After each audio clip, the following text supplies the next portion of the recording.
Во вип-арената Борис Трајковски од 8 до 14 мај ќе се одржува 31-виот саем на книгата, на кој годинава земја во фокусот е Унгарија, а ќе учествуваат и издавачки куќи од Србија, Косово и Албанија.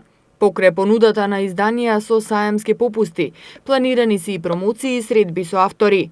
Организаторите очекуваат голема посетеност, како и минатата година, кога на оваа манифестација, која лани првпат се одржа во вип-арената Борис Трајковски, имаше рекордни околу 45.000 посетители.